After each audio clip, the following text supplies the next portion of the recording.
Caitlin Polance, thank you.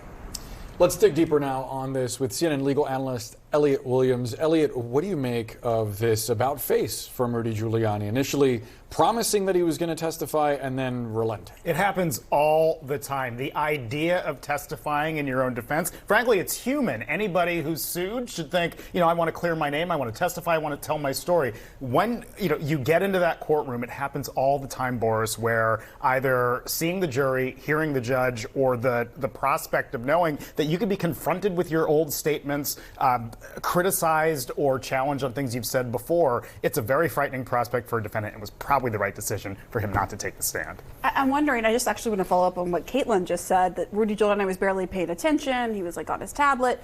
Could that kind of feed into how what the jury decides, the fact that he's just not even showing that he cares about the closing arguments? Should it? No. Will it? Yes. And they're two very different things. Legally, a jury's not supposed to assess someone's behavior. And I'll be candid, even when I read that in the article, I sort of rolled my eyes a little bit, because it's the kind of detail that's an interesting human detail, but just doesn't matter in the courtroom.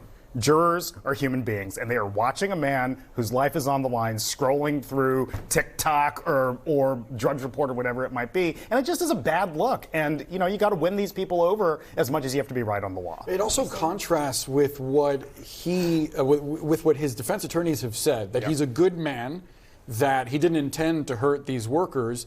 He's outside the courtroom, still accusing them of fraud, baselessly, saying that we should all stay tuned for the evidence. He's been saying that for 3 years with no proof. Is that good man line effective? Yeah, maybe. Look, I think a beautiful thing about our legal system is that good men and women can also defame other people. It's not a question of your personal virtue. It's a question of, did you make false statements that hurt the reputations of two individuals? And that's why they're suing for this amount of money. It's not just to enrich themselves off the court. Their reputations are a thing of value, and they are seeking, at least in part, to be compensated for that, and then also punish him a little bit. I'm wondering, because on the reputation, they're asking, one of the women's asking for $48 million or $24 million apiece.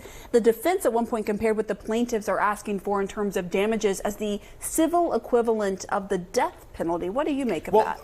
That's kind of a legal term. There's a concept of a corporate death penalty when a corporation is sued for tons and tons of money. It's rhetoric from lawyers. That does have the power to devastate this defendant. There's no question about that. It's a lot of money. Now, look at what this meant to these individuals in terms of death threats, physical threats, online harassment and criticism that they faced. And again, this comes down to their ability to run a business and conduct the affairs of their lives, which they've lost on account of this, of the conduct allegedly by the defendant. Quickly, Elliot, what do you make of the remarks from the attorneys for the two election workers saying that the jury should send a message with their decision? That's the whole point of punitive damages. Like, compensatory damages are to pay you back for something you lost. Punitive damages are to send a message to deter other people in the community in the future from doing the same thing, and say that, look, you might think this is just fun online chatter between friends, but this can actually really hurt people. Don't do it, and we are deterring you from doing that.